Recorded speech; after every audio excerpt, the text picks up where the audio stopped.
Hey everybody, Stinger here. I want to invite you to a pretty cool podcast. Watch this film. Be quite nice. Have a good time. Be very evil. And you'll love that Danhausen. Hey, this is Big Sexy Kevin Nash. Yes, it is I, Big E, but more importantly, it is you. And you might remember me from such YouTube greats as Being the Elite and Chris Daniels Almost Dies. And if you're looking for the very best wrestling content, you better come to Good Mic Work Commentaries. And I'm just going to tell you now, as a role model, you got to tune into this because if you also want to be a role model, you got to learn from the best. We have a rapport, and we have been so close over so many years. This is not a cameo or a paid endorsement in any regard. This is a message of friendship. Man, we met 20 years ago, 21 years ago now. Time is flying, isn't it? I want to wish you all the best in your YouTube channel, and hopefully I can maybe make a special guest appearance on there sometime. And I used to say, hey, Greg Morgan, and he used to say, please call me Greg, and I wouldn't do it. Good Mic Work Commentaries. Awesome YouTube channel. Now, if you've seen these videos before, you know what I'm talking about. We would do verbal chain wrestling. You know, we'd be off in the yard, the schoolyard at recess. And he's also a 40-year-old wrestling fan. That's a long damn time. And we'd just be staring at each other, and he'd say, hammerlock. And I'd say, all right, I've reversed the hammerlock into a hammerlock of my own, then I put you in a headlock. And, you know, that would go on for hours. He's not going to fill your head with bullshit. He's going to tell you real deal, what's up, and that's that. Raw, Smackdown, NXT. This guy covers it all, my friends. I want you to go to his page, Good Mic Work on YouTube. Check out Good Mic Work Commentaries on YouTube. But we would have fun. We would run around. There would be a wooden hoop we would hit with a stick, and it would go down a hill. I'm about to go and watch a few videos myself. It's a very practical apparatus. We're really lacking in the world right now with some people that have a freaking brain cell. And then now look at him. He has more YouTube views and subscribers than I do, and I'm fine with it because I played such an integral role in his upbringing. Don't you dare be sour. We always talked about wrestling. He was a big Lou Thez guy, and of course I had an affectation for the Hackenschmidts. Clap for Good Mic Work Commentaries. This is RJ City, a wrestling rock on tour. And feel the power. Listen to the podcast, subscribe. You are watching Good Mic Work Commentaries. Good Mic Work Commentaries. Good Mic Work Commentaries. Good Mic Work Commentaries. Just want to encourage all you guys to check out Good Mic Work Commentaries. And if you don't, we're going to have a problem. Do it! Do it. Do it now! Thanks a lot for the encomium and the nice words about my father's Hall of Fame induction. Hope our paths cross again sometime down the road. Would love to shake your hand again, and good luck on this podcast. And you don't just watch it one time. You can rewatch every single one of them.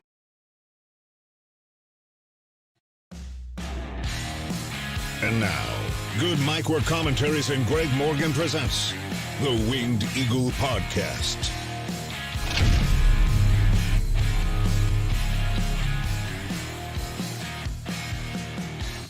It is a new month and a new day here on the Winged Eagle Podcast. What's going on, everyone? Happy May and happy Saturday to you. Welcome to your May 1st, 2021 edition of the Winged Eagle Podcast, and we are back, and I am excited about this episode because it's loaded.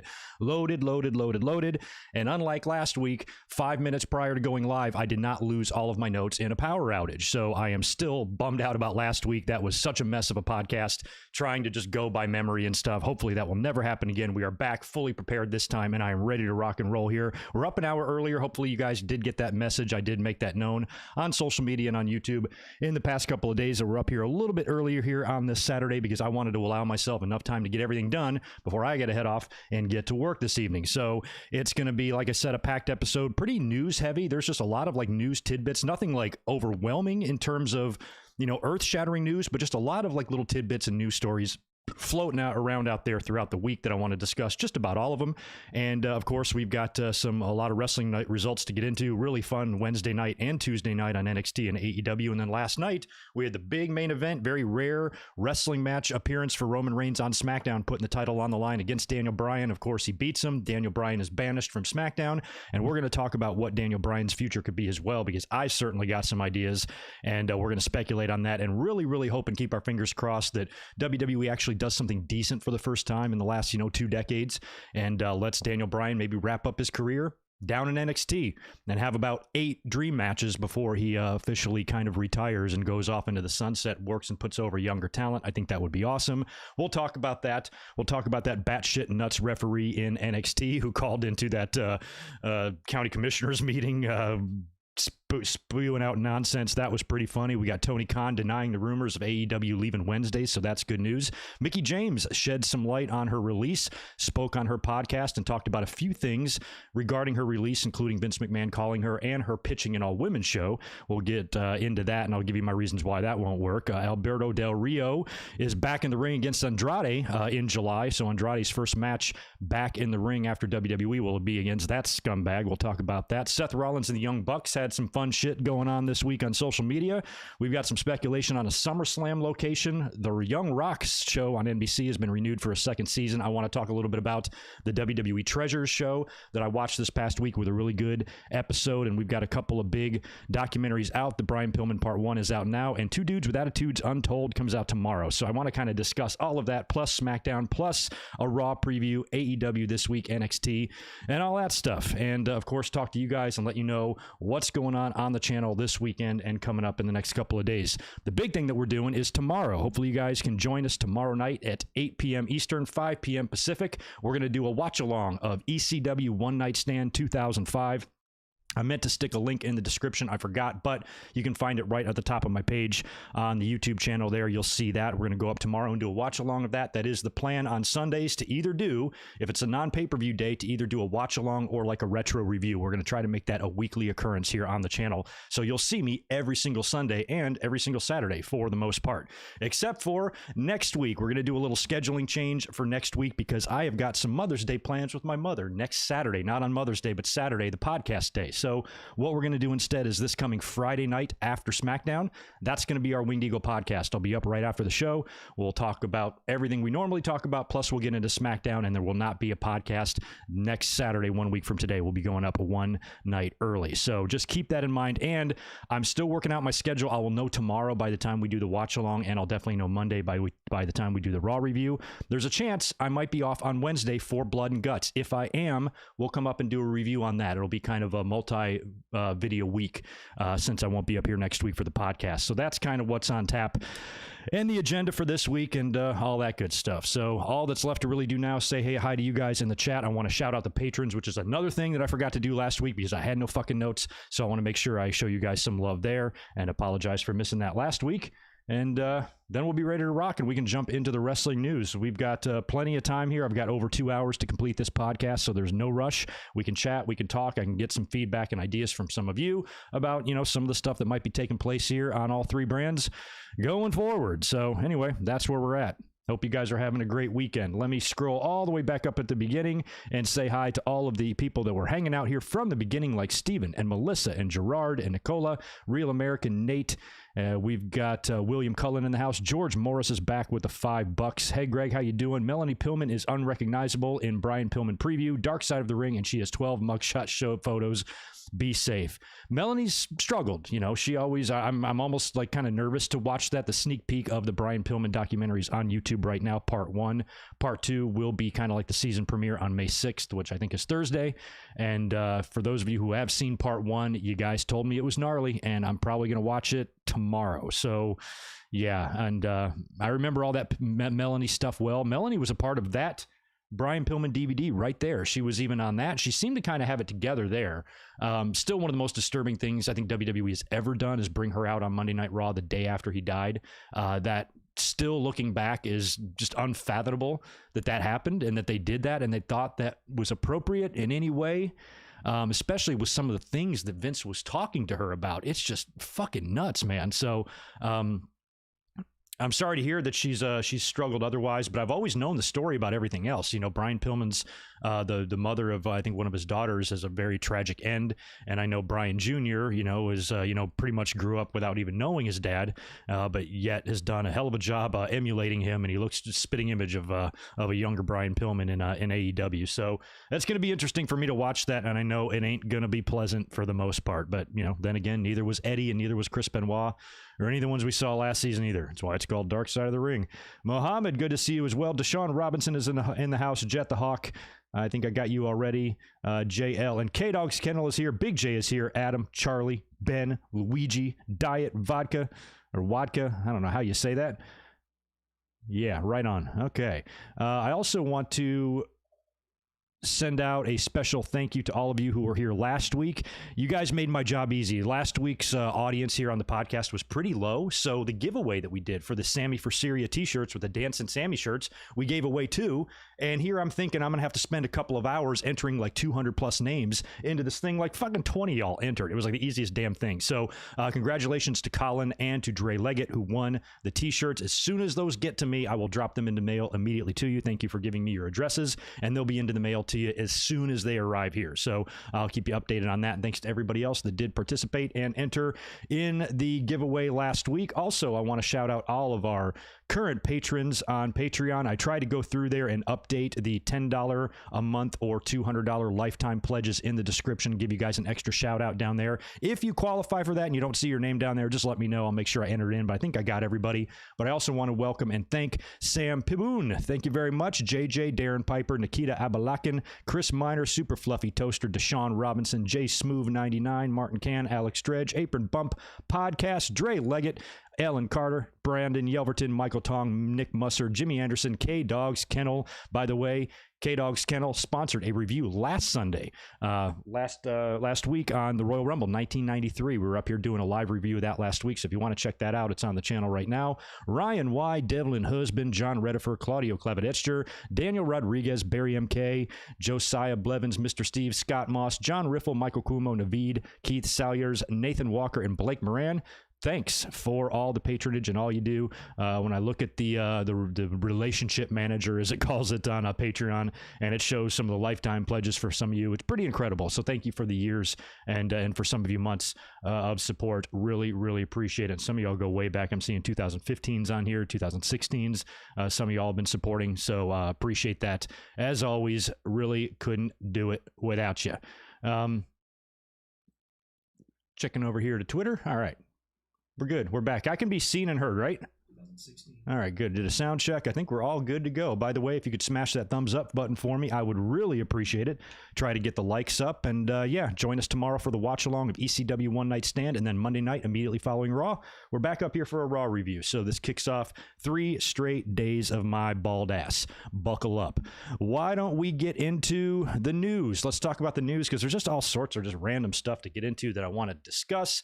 And I guess the first one is, I guess it kind of ties into this, the forbidden doors that AEW seems to be kicking down. Of course, we saw Kenny Omega win the Impact title last Sunday at Rebellion over Rich Swann, so he's all decorated in gold. Ironically, he did not have the belts with him this past week on Dynamite, I don't believe. So he didn't have those belts with him, but he is kind of belt collecting right now. So they got that working agreement with Impact. And now it's also been revealed that, there's always been that kind of deal between them and New Japan, but now we're starting to see a little bit more crossover. We saw Kenta appear on Dynamite not that long ago. Moxley throughout all of this has been the New Japan United States champion.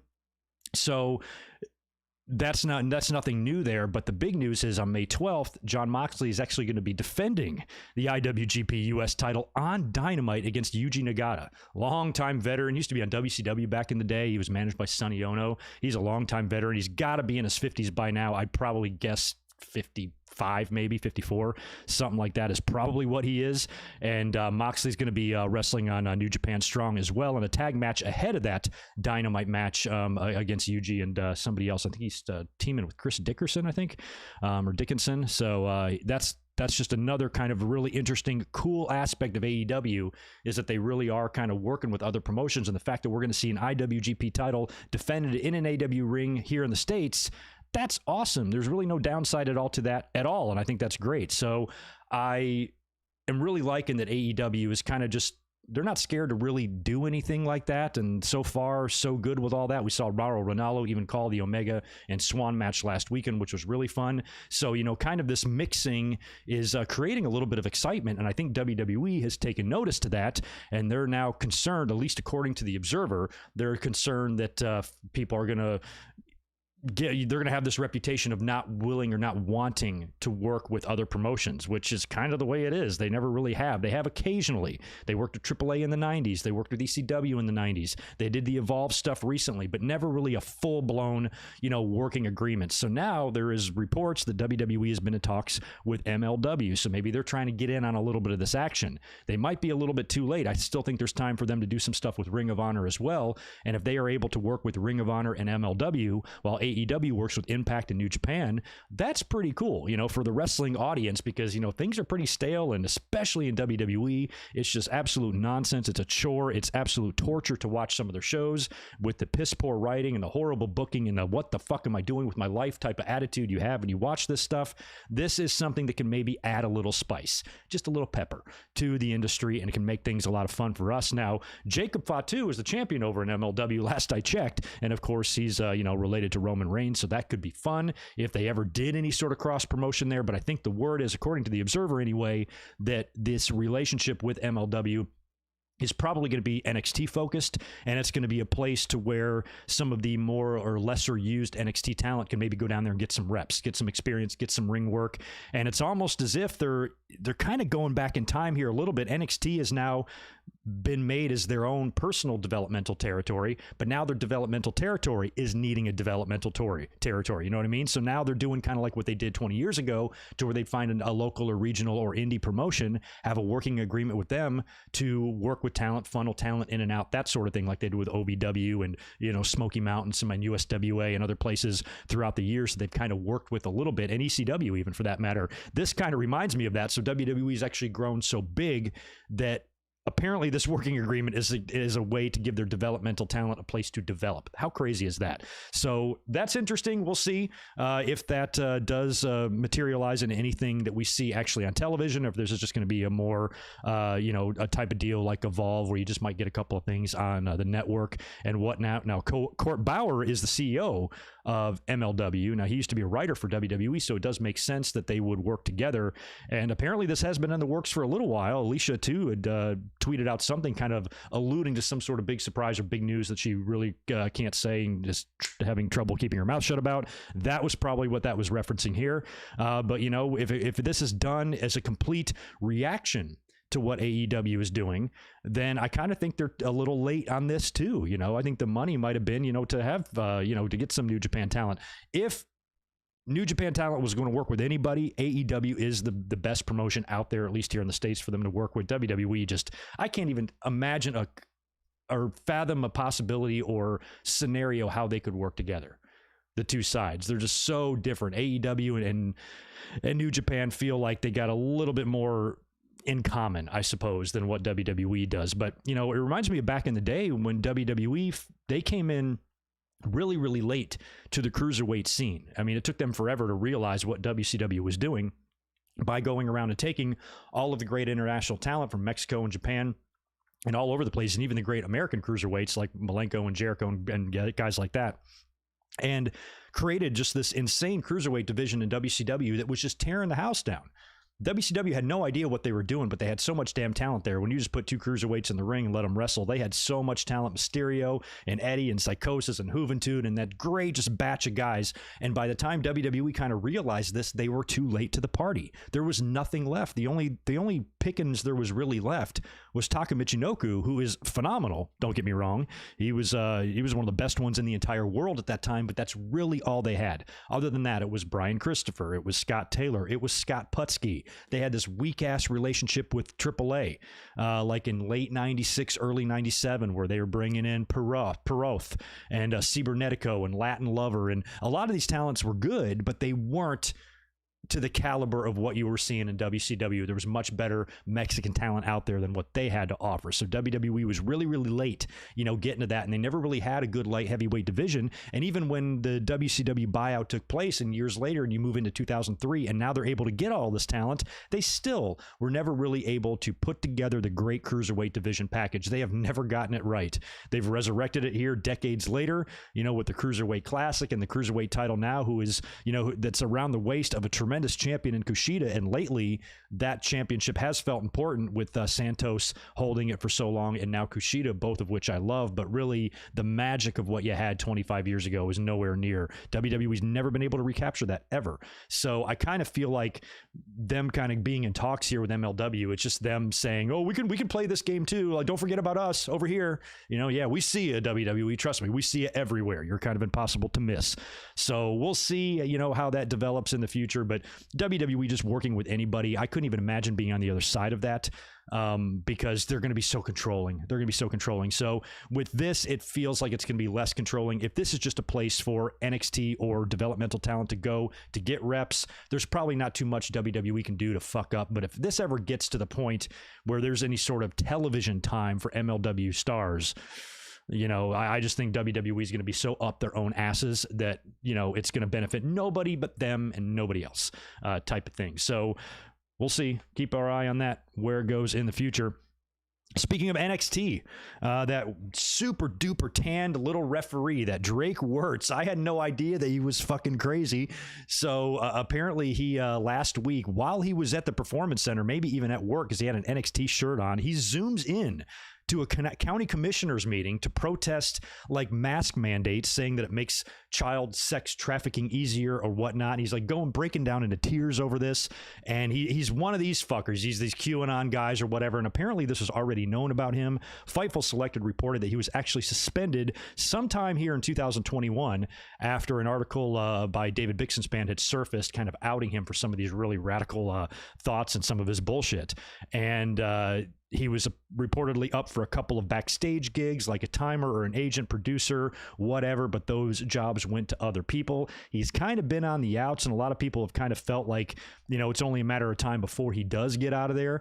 But then some of his, crazy beliefs might also have been protecting him as well, because WWE doesn't want to just fire somebody because of their personal opinions or whatever. But maybe there's a little bit of a loophole now here, since he seemed to do this while he was at work, and that isn't good, and that just gives them horrible publicity that they don't need. All of the things he said is ludicrous and crazy, like everybody who believes that shit is. So that's kind of funny. I hope they just let this moron go, because this is so fucking frustrating to see just this level of delusion in people, especially here in this country. Only people here in this country think COVID only hit America. It's the entire world. The entire world is getting vaccinated. The entire world is trying to deal with this pandemic, not just you, in your little imaginary freedom bubble.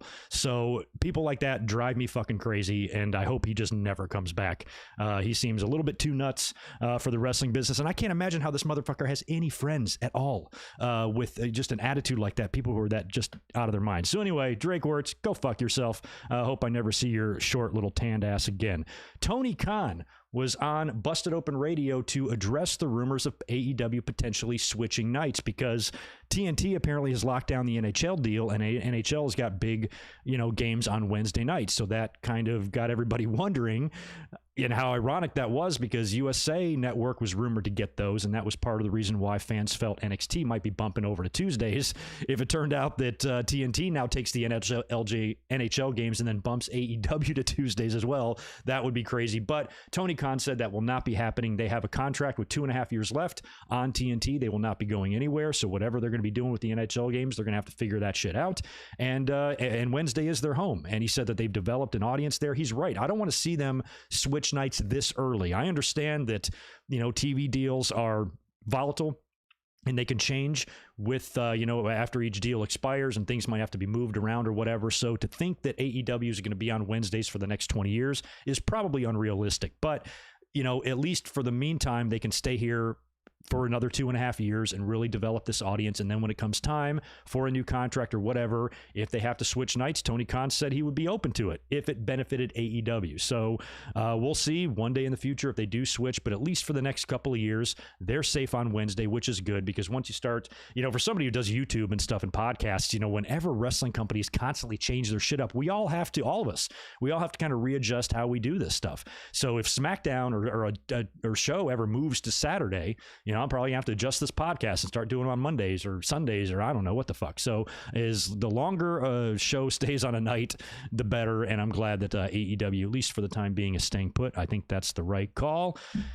Mickie James, I want to talk about her too, because she has a podcast, a grown-ass woman podcast is what it's called. I haven't heard it yet, but I did listen to a clip that she played from her latest episode where she did discuss her release a little bit and all the circumstances there. Talked about a lot, talked about her feelings. She is clearly pissed. I don't blame her. She's trying her best, to kind of be diplomatic about the whole thing, and trying to, with every shot she takes, she tries to back that up by saying, I still appreciate my time there and that and this and that. But she was frustrated, clearly. I don't blame her. Some of the shit she said here just kind of blew my mind, how she just kept, she kept just coming up with ideas. She kept wanting to be involved and trying her best to creatively help out in the process. Pitched idea after idea after idea that they literally just shrugged off. Some of the ideas that she mentioned weren't that good. So, it's okay that, the management was like, oh, we don't want to go with that. But when they basically don't even listen to her, her frustration really seemed to boil over there. And she kind of said that she was getting the vibe from them that they kind of wanted her to retire, which is ridiculous. She's like 41. Bobby Lashley, the WWE champion, is 44. So there's no reason to think that Mickie is too old. Not in this day and age. People wrestle. Look at AJ Styles. The same. Isn't AJ Styles 44? So why are they forcing, and why are they really leaning on Mickie to retire when she's perfectly capable in the ring, still good, still very athletic, still capable, still good worker? She hadn't slowed down. She wasn't, she got hurt, but she wasn't like super injury prone or dangerous or anything like that. There was no reason why she couldn't have kept doing that for a little while, or at least throughout her contract, or at least try to do something with her and utilize the fact that she's a veteran and she's going to provide you good in-ring experience to work with all the other great women you have there. So she felt like they were trying to get her to retire and become an agent. Now, we talked about that last week, or we talked about that when they let her go, that I thought Mickie could be someone who could offer a lot in the future as a trainer at NXT, or a coach, or an agent. Apparently, she doesn't want to do that. She said that she sees what the agents have to go through. They have to deal with a lot of bullshit, and she just doesn't think she'd be able to handle that. I can understand that. I don't know what goes into being an agent. I didn't think that agents were, I almost feel like it would be worse to be an announcer than an agent in terms of like Vince McMahon breathing down your neck. But apparently it is a very difficult job and can be very stressful. And she doesn't think she's really cut out for that. So when she pitched all these ideas and they just kept shooting her down, she, basically was just kind of could feel that her time in the company was up. She also did say that Vince McMahon called her to apologize for the trash bag gate and all that, which was very nice of him. And she also mentioned that one of the countless ideas that she pitched was to have an all-women's show just dedicated to women, which in theory, and just out loud in a vacuum is actually kind of a good idea. But when you think about who would be producing this women's show, and WWE already has really two terrible main roster shows, and Raw, SmackDown's not that bad, but Raw is fucking terrible. If you have the same people, the same writers, and the same creative team that you have on Raw putting together an all-women's show, how in the hell is that going to be any better? Now it's just going to suck with one gender instead of sucking with two. So a lot of people kind of made that known, because Mick Foley tweeted out support of this, even tagged Vince McMahon and WWE, that he thinks the women should have an all-women's program just dedicated to them. The Evolution pay-per-view was a big success, and Mick feels that maybe an all-women's show could be the same way. And a lot of people chimed in to tell him, hey, Mick, if you've watched any women's segments recently on WWE TV, on Raw or SmackDown, they're pretty goddamn piss poor and shit awful. So why would you want to put that in its own TV show? You know what I mean? So I think the booking and the creative has to improve first. The storytelling has to improve. All of that has to improve before you start adding more shows to what's already a pretty overwhelming TV schedule for WWE. They already produce a lot, and they already don't do very well with what they're doing. So doing more isn't really a good idea. I kind of agree with everybody that let Foley know that. I'm sure if Foley thinks about it, he probably would say, yeah, they're kind of right. So It sounds good, like we said in theory. It sounds nice to say we should get an all-women's show, but I just don't trust the WWE to do that. I trust them to do an all-women's pay-per-view, absolutely, because you can't fuck up one night. The women will come through and put on a good show, even if you're stupid, like they did at Evolution. But, you know, if you give them a weekly show and just think all just the dumb shit we see every week with Nia Jax and Shayna Baszler and Natalya and Tamina and Lana and Naomi, just, oh my God. Shoot me. So I can't imagine any of this, working out in an all-women's show. But I really don't blame Mickie James for being a little bit bitter. I'm sure that won't last. That will pass. This is all still very fresh and new. But, you know, they weren't too great to her sometimes. They did the Piggy James stuff with her and, you know, and all that. And they've always, I've always just been annoyed with WWE, the way they do that type of shit. I used to get pissed the way they would do the same thing to Lillian Garcia with the horse face stuff, you know, just motherfuckers, man. So they definitely could have treated Mickie better, and they should have, and they should have done more with her. They did not get their money's worth out of her, and they could have. So that's on them. Like I mentioned earlier, Andrade's very first post-WWE match has been announced. It's not going to be until July 31st against Alberto Del Shithead. I don't know what the hell's going on here. I guess these guys are boys. They're friends. But Alberto Del Rio, last I heard, had like a trial pending in like kidnapping and assault charges or some shit. The trial is in May. The match is on July 31st. So hopefully if he's convicted, I mean, if he's guilty, obviously, and he's convicted, then he's not going to be making this match on July 31st. So I suppose card subject to change there. But my God, I don't even like to see that asshole's name in the news at all. And the fact that Andrade is going to be facing him, I mean, I guess you got to stand by your friends, but damn, hate that guy. Man, I loved I don't know why I put this in the news. I should have waited until AEW here, but the Seth Rollins Young Bucks stuff was pretty fun. Seth Rollins tweeted out the other day that the Forbidden Door, his jacket had kicked down the Forbidden Door because the Young Bucks this past week on Dynamite were rocking the Seth Rollins black leather furry jackets, and they both came out there wearing them. And a couple of weeks ago or the week before, they were out there wearing the red Seth Rollins jacket with the fur. So I don't know if this is on purpose or if they're these three are just having fun with each other or whatever, but Seth Rollins definitely made a point to tweet out about that. I got a big kick out of that, and I'm really loving, we're going to talk about them in a minute, but I'm actually really loving this new Young Bucks, because for a team like the Young Bucks that have the amount of discussion attached to them, you know, you're either a really big Young Bucks fan or you insist that they are just not the best, the greatest they say, and they're the worst tag team ever, and they don't do this right, they don't do that right. The fact that you have this butting of heads between fans and their opinions of the Young Bucks, because, you know, once you pick a side, you have to fucking quadruple down on it, right? So there are some fans that just insist that the Bucks are worthless pieces of shit. So the fact that they're out there so cocky now, changing their bio every day, talking about how great they are, they're the greatest tag team, rub it in everybody's faces. This is what I would do if I was them. I wouldn't try to go out there and be a serious tag team and just watch all these fucking asshole, you know, obese, lazy ass fans critique what I do. I'd go out there and I'd be a jerk off, which is what they're doing. They're so cocky. They're so arrogant. You want to slap the both of them when you see them. And that's what they should be doing. So I'm really enjoying this version of the Young Bucks. This is what they should have been doing probably since AEW started. And I'm loving me some Young Bucks right now. They're pretty entertaining, because the douchier they are, the more I like them. You know, I just think that's a great quality for a heel team to have, is to be able to be a douche, and they're both, especially Matt, really good at it. But we'll talk more about the Bucks later on as we get into Dynamite. We've got a little bit of speculation on SummerSlam. I was going to kind of direct this question to you guys, what you think this might be, but WrestleVotes sent out a tweet a couple of days ago speculating on the SummerSlam location, because WWE has announced, that they do have plans to have fans for SummerSlam. I hate it when I do that and I drop my shit.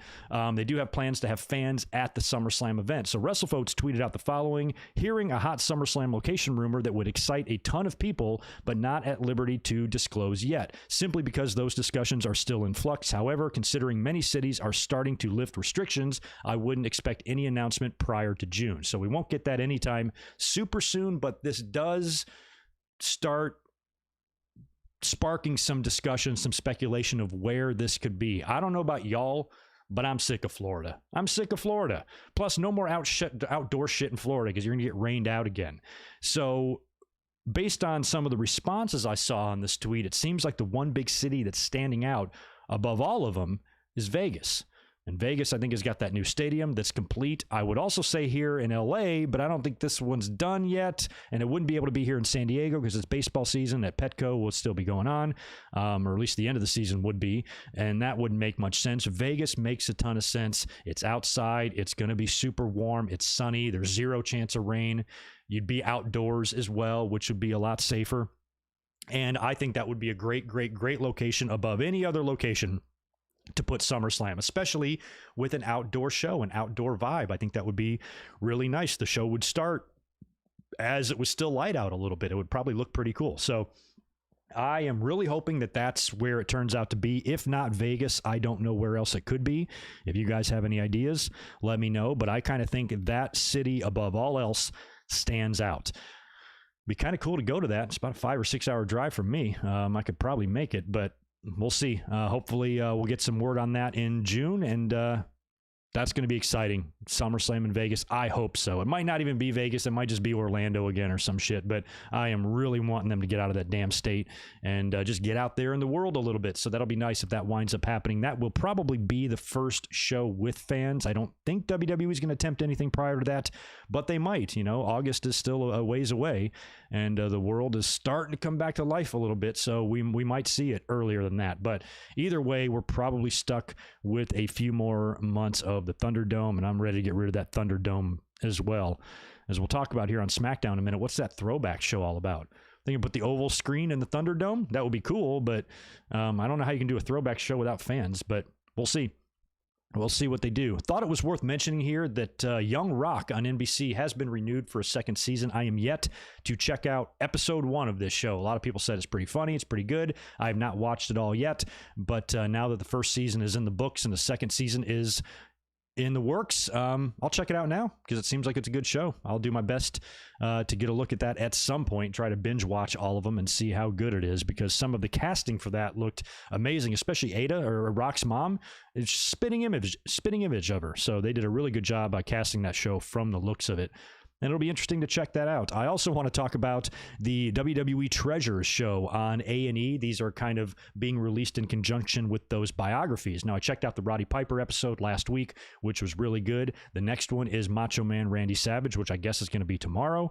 And the Treasure show that comes on is really fun. Just for a fan like me to see that, I am fascinated with that fucking warehouse. If there was one thing I could ask for from WWE, it would be to get a tour of that place, because just the inside shots you see, all those outfits, those caskets, I could look around there and probably recognize so much shit from television that I could be in there for just days and days and days going through that shit. So I'm really enjoying that show. The most recent episode they did was with The Undertaker and Kane, and they were out looking for a couple of things. Now, Kane was searching for, I guess, the first ever Kane mask, the mask that he debuted, or he wore in his debut at Hell in the Cell in 1997 against The Undertaker. They went searching for that. Turns out they found one of the old masks, but it looks like it was the second one that he wore, not the first. But one of the other things they found, I guess in Kane's shit and all of his stuff that he kept, was the original Unabomb gear that he wore, I guess, in Smoky Mountain with the mask and everything. That was really kind of the precursor to Kane. That character is closer to Kane than anything else he's ever done, you know, being the dentist and Diesel and all that other shit. And I remember Unabomb from back in the day. I remember when Isaac Yankem was coming in, it was being reported that it was going to be Unabomb, and I was already aware of him from the magazines and stuff. So I marked out for that, seeing that gear for the first time, because really back in the 90s, my only experience with Glenn Jacobs as the Unabomb character was magazines. It wasn't until like late 90s when I was really into tape trading that I got some of the footage of him wrestling as Unabomb. But up until then, you know, it was just magazine pics and stuff like that. So to see that again was like really cool that they uncovered that. And of course, the Kane mask was really cool. Undertaker was out searching. I think the thing they were looking for was they're missing an urn in the collection of Paul Bearer urns. They have every single one from the very first debut when Paul Bearer debuted all the way through the different renditions up until his death. There's one in the middle that they're missing, and it was the betrayal urn. It was the one that Paul Bearer used at SummerSlam 96 in the Boiler Room Brawl to smack Undertaker in the head with and allow Mankind to defeat him at SummerSlam. That urn apparently is missing, so they were going to go try to uncover that. In the process of this, Undertaker's got a storage unit, so we go to his storage unit, which is crazy. They even showed the name of the storage place. on the show. I don't know if I'd do that. I mean, I guess you'd never know which one is Taker's. You can't break into them all.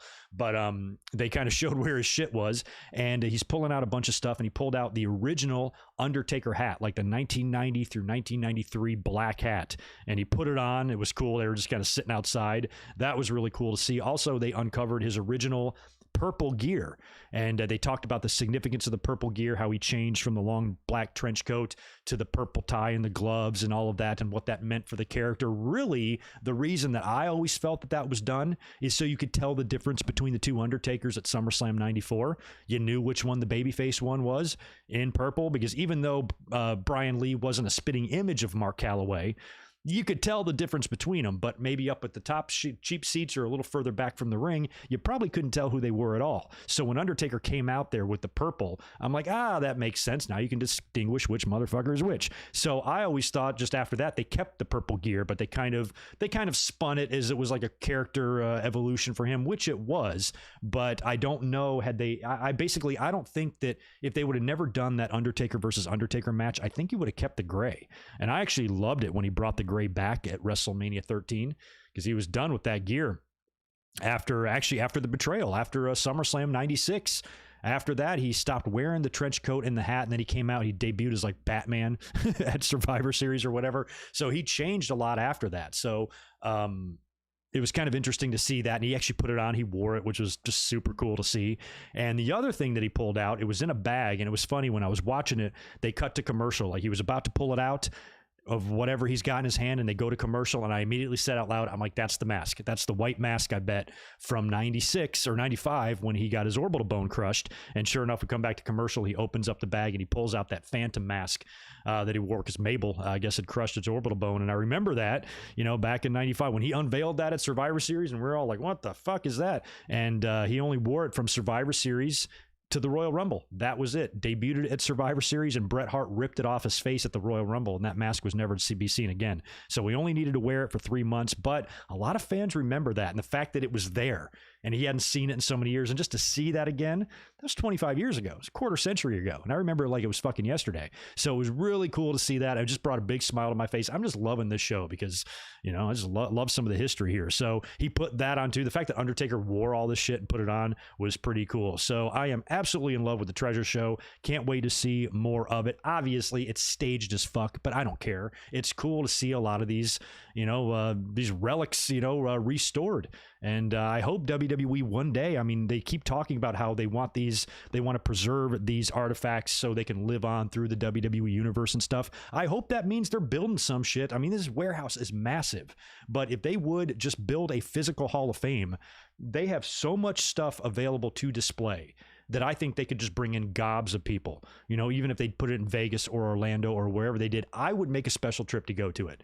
I've been to the Baseball Hall of Fame a bunch of times, and I think that's pretty cool. I think the WWE Hall of Fame would be even cooler. There would be so much more shit they could have on display. I just can't even imagine how much stuff they could do if they actually put together all this. So I really hope that's in their future, because when you see a lot of this stuff, it's pretty damn incredible. We got a pretty cool Untold documentary out tomorrow on the Cock. Two Dudes with Attitudes. That should be interesting. Sean Ross Sapp got an early screening of this and wrote an article on it on Fightful. And he talked about a couple things that you would see in there. And the most interesting thing was apparently there's some extra added advanced shots of Diesel's Madison Square Garden title win over Bob Backlund. I've only seen the one shot. It's an 8-second match, kicks him in the gut, power bombs him, that's it. And there's a kind of a wide shot of him celebrating with some Walmart fireworks going off, and that's it. I've only seen the one video that we've probably all seen. Apparently there's a couple of new shots in this in that documentary. That, above anything else, is probably what I'm going to be most interested in. I don't think there was enough meat on the bone to really release a Shawn and Diesel DVD. I know they did a Click one and they did NWO ones, but just for the two of them, something like this is probably much better. So I'm really interested to see that. And like I said, the first part of the Brian Pillman Dark Side of the Ring is available now on YouTube as a sneak peek, and part 2 will debut, I guess, this coming Thursday on Vice. So we got a lot of stuff to watch. Macho Man, Two Dudes with Attitudes, Brian Pillman part 1 and 2, actually all this week between now and next week. So there'll be a lot to talk about on Friday's podcast as well, because I'll be rehashing a lot of that, I'm sure. Let me cruise back over here to the chat and make sure all is good. Answer a couple super chats if they're here, and then we will get into what took place on SmackDown last night. If you can, too, smash the thumbs up button for me. I'd certainly appreciate it. George Morris, I got you earlier, and I want to knock out these other ones and make sure I'm not missing any.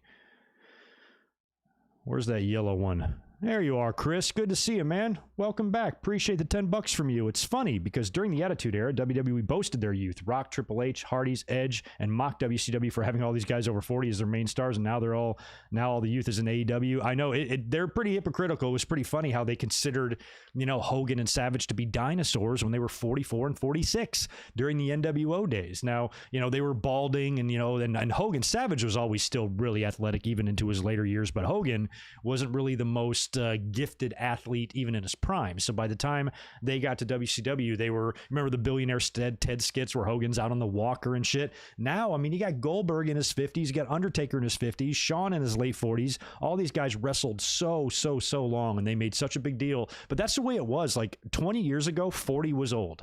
Even in 96 when Jake Roberts came back, he was 41. 3 years younger than I am right now. They acted like he was 95 fucking years old trying to get in the ring. Again, how can this guy at this age? Bob Backlund's another good example of that. Way back in 93 and then 94 when he made his comeback and beat Brett for the title. At the time of him winning the title from Brett, I want to say that he was also 44 or something. Very young. Not young, but young in life, but not over the hill in wrestling terms in modern times. But back then, that was viewed as so old. Look at the courage of 43-year-old Bob Backlund lasting an hour in the Royal Rumble. Anybody can do that. Now, you can have a 60-year-old doing that now, the way it feels like everybody's living and how long people are in the ring for. So it is interesting how 25 years ago was a much different tale. Where now even the best stars in the company are in their late 30s now. Roman's mid to late 30s, and a lot of these guys are getting up there. Bryan, same thing, and we know how old AJ is. So it's crazy. I like that idea. Give Heyman the women's show book. Well, they've tried giving Heyman the book before, and look what happened. So not that Heyman isn't capable, but is WWE capable of allowing him to do it? No, they're not. They just don't know how to do it. They do not know how to relinquish control. And that's why none of this shit's going to work. You can put Heyman or Bischoff or anybody you want in charge. If you're not going to give them control, their hands are always going to be tied. This has always been an issue. WWE back in 95 brought in Bill Watts. Immediately, they said, you're going to be completely in charge. He was. Within weeks, that changed. And then he left because I'm like, look, you said I was going to be in charge. I'm not. See you later. I'm out of here. Not a big loss. I don't like Bill Watts anyway. But same thing. Whenever Vince thinks he's going to give control, he doesn't. He's full of shit. So it's just not going to happen. So yeah, there's ways we could come up with to say, here's how you make a women's show work. Sure, because we're not stupid. WWE is. So they might. They're certainly not going to do what we say. But putting Heyman in charge of it. Oh yeah, Del Rio's very, very talented. He's also a very, very big piece of shit. So you can be both. Daniel Mendiola, thank you for the $5. I don't know why WWE just don't do any tours of the warehouse. I'm sure they can make some money, good money off that. DM23. Oh, you're DM23. Thanks for that, Daniel. You're right. It doesn't feel like, they seem like they got little studio areas set up and stuff, but really it's just still a lot of shit on racks. So they'd have to really display it. And it looks like, whenever they need shit, it's basically a warehouse. They get the big truck backed up to the back, and I guess they tell them what they need and they put it in. One of those trucks is probably going to drive there to either get the Smackdown Fist or the Big Oval for next week's throwback show, however the fuck that's going to work. So it's just a very interesting place. I'm loving that. I'm loving that warehouse. Loving the warehouse. Deshaun Robinson, appreciate $5 from you as well. Coming from someone who have been to the Football Hall of Fame and many WrestleMania Access events, a WWE Hall of Fame would be too sweet. I bet. And I've never even done a WrestleMania Access, and I know they do display a lot of stuff, old belts, old gear, a lot of history stuff, and it's like a little mini version, And if they just did a huge version with everything, covering so many years and so many wrestlers and all the shit they probably have that's waiting to be displayed. I want them to do that before I die so I can go to this thing and visit it and take pictures and shit. So please, WWE, before I'm the age of 50, have this thing done. So it gives me something to look forward to. Anyway, Let's talk about Smackdown last night. Pretty big show because it was headlined by the big main event, Roman Reigns defending the Universal title against Daniel Bryan. The stipulation here is if Bryan loses, he is banished from WWE. So we're going to talk about that first. Smackdown, because of this match and the Intercontinental title match, there wasn't much else on the show. A couple of random things which we'll mention, but not much. It was really centered around Roman Reigns and Daniel Bryan for the title. That was the main event. Now, Roman comes out and debuts brand new theme music. What did y'all think? I liked it. I thought it was good. It was a complete change from what he had before, and I thought that Shield music was so played out for him. I remember us talking last year when he first came back. I'm like, they should debut him with new music, but they didn't. Had a new outfit. He wrestles kind of in a long gear now, no shirt, but they didn't change his music up too much. And at first it was fine. It has been fine. Roman's been great even with that old theme music, but I think this change is long overdue. And apparently it has been a change that's been in the works for quite some time, but WWE just, drug their feet, or they didn't get it done in time or whatever. They've been trying to move away from CFO and Jim Johnson themes for a while, and now they've got this new one made for Roman Reigns, and I like it. It's almost like I don't know, it's more of a more hip-hop type of theme or something. It sounds really good, and I usually don't enjoy theme music the first time I hear it, especially if it's new and it's already established star changing it. It takes me a while to get used to it. I'm almost like immediately in favor of this one. It fits him, sounds awesome. I like it a lot. The only other person's theme music that I can say to myself that I loved upon hearing it was maybe Shinsuke Nakamura when he came in to NXT. I immediately was in love with his. I'm like, ooh, that's good, and this Roman music is kind of the same way. I think it fits him. It looks good, and I think the more, we see him and hear him with this, the better it's even going to feel. And so far, so good. I think it fits him perfectly. That was cool. And now Roman Reigns, I even put on Twitter last night because I was watching Smackdown really late, like 1 a.m. Imagine traveling back in time and trying to tell somebody in 2016 that Roman Reigns is going to be the best star in the business, and he's going to be so good, he's going to be so badass as a heel. WWE's going to do with him what everybody is screaming for WWE to do with him in 2016 when he's old and stale and Cena 2.0 and WWE's all up his ass and the Roman agenda and Vince is out of touch and all that just nonsense you hear spewing out of people's mouth about how bad he sucks. Imagine trying to explain to these people, no, if you'll just chill for 5 years, it's going to be okay. Like, you don't understand. He's going to be really awesome. He's going to come back. He's going to get leukemia. He's going to go away. He's going to come back. He's going to be a heel. He's going to be badass. Heyman's going to be with him. He's going to have new music. He's going to kick the shit out of everybody. He's going to have this Brock Lesnar level of legitimacy to him. And you would have those people would look at you like you are crazy. Say, what the fuck are you talking about? Suffer and succotash? I don't think so. Roman's going to suck, and he always sucks. And here, look at him. Look at how badass he is. I'm loving this Universal Champion. So I like the music.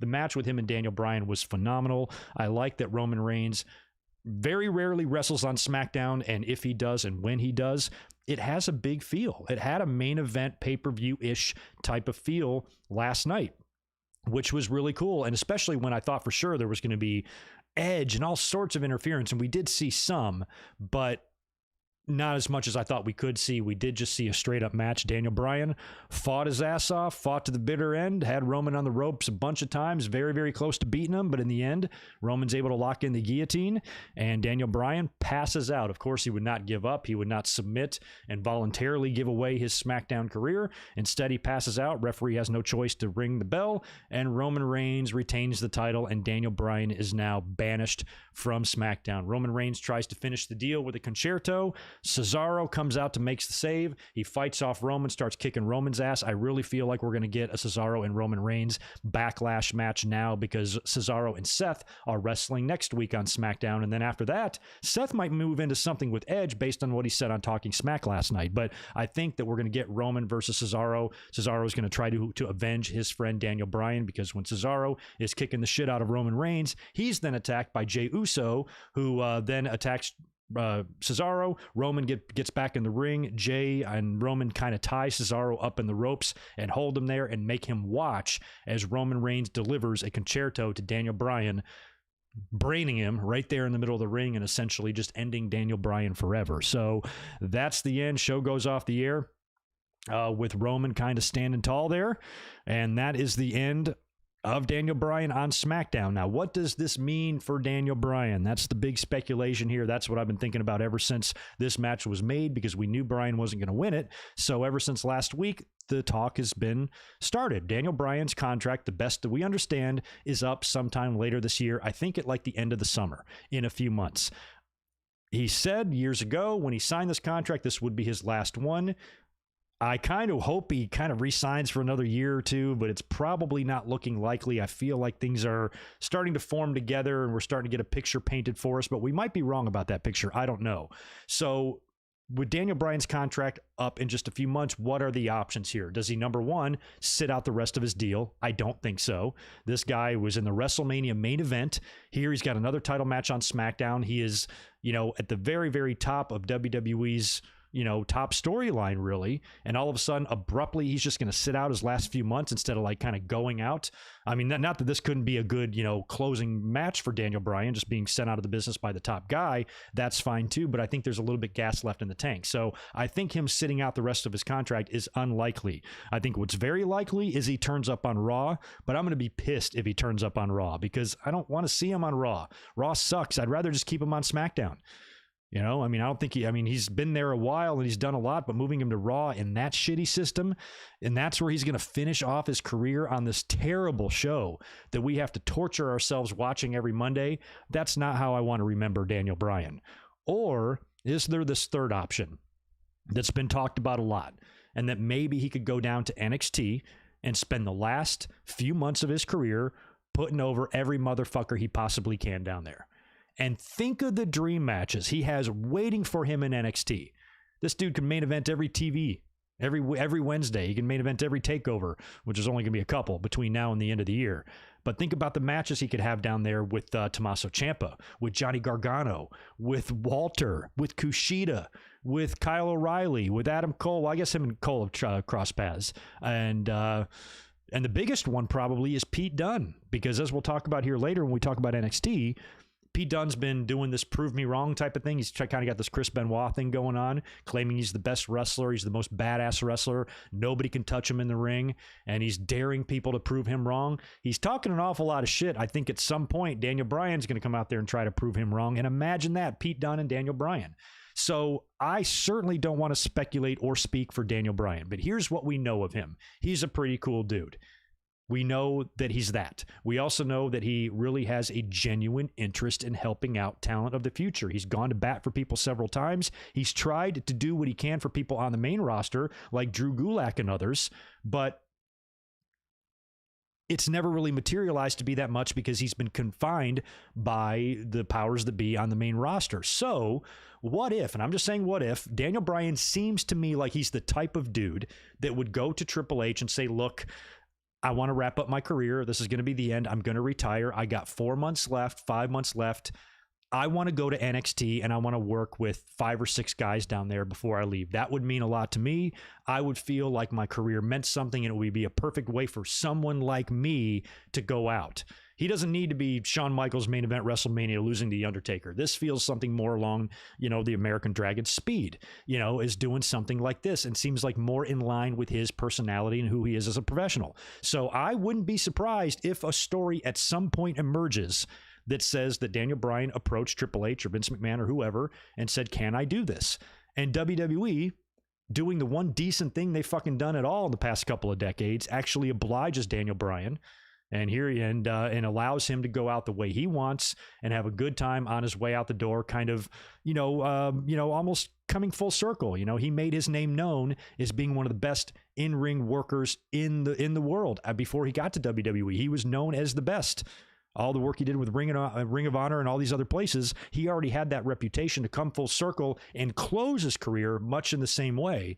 Because NXT has got, they've got a lot of that same fan base that, that understands just good in-ring wrestling, that recognizes a lot of these indie guys that have come in, that have made names for themselves outside of WWE and then big names in NXT. For him to kind of come full circle and go back there, because you got to remember, that's kind of where he was in when he came into WWE, was part of that NXT bullshit when it first started, and The Miz was his pro or whatever. So you talk about a full circle career moment, at least for Daniel Bryan in the WWE, for his 2 NXT stints to kind of bookend his just amazingly awesome Hall of Fame career. So I'm hoping that that's what's going on here. If that's not what Daniel Bryan wants, then fine. I want Daniel Bryan to do whatever he wants to do. But I'm hoping this turns out to be the case, because I know as a fan, I would appreciate the hell out of that if he went down there and worked with all those guys, and then he's finally able to kind of go out on his terms, go out happy, go out at peace with himself. And that's a big problem and a big issue for a lot of talents who retire. They struggle with it. We saw in the Austin documentary how hard he struggled with his retirement. The Undertaker could not retire. Piper could not retire. Hogan could have a match when he's dead if he could. So it's hard for these guys to really go out and stay out and be at peace with themselves and have that peace of mind. Very few have been able to do it. I dare say none have been able to do it. Even Edge, really held it together when he was forced into retirement and seemed like he made peace with it. Even he made a comeback. So I think with Daniel Bryan, he's kind of a different type of a guy, and I can totally see him kind of going out in this way. So I hope I'm not way off base here. I hope on Monday he does not show up on Raw and begins a fucking feud with, I don't know, some yahoo on that show, and we just have to watch a bunch of nonsense. And, he goes out with a whimper like Kurt Angle did or something. I want more for that for Daniel Bryan. And this motherfucker is a first ballot Hall of Famer for sure. If he does wrap up his career later on this year, I want him in the Hall of Fame next year, like immediately. He absolutely deserves that. So best of luck to Daniel Bryan with whatever the future holds. And I really hope a lot of what we just discussed there comes true. I mean, some of it, because that would be pretty badass. We will find out. Michael, I'll read that match or that question in a minute. Best of my knowledge, no, he is not. But maybe in a tag team match, you never know. But we'll see. We'll see what the future holds for Daniel Bryan, but best of luck to him. And one hell of a way to go out to Roman Reigns, who is now just stronger than ever. And it looks like he's got Cesaro now probably in his immediate future as a challenger, and will probably survive that and head right on into SummerSlam. I think it's safe to say at this point, Roman will not be dropping that belt ahead of SummerSlam. And that's probably the earliest he's going to drop it, if that.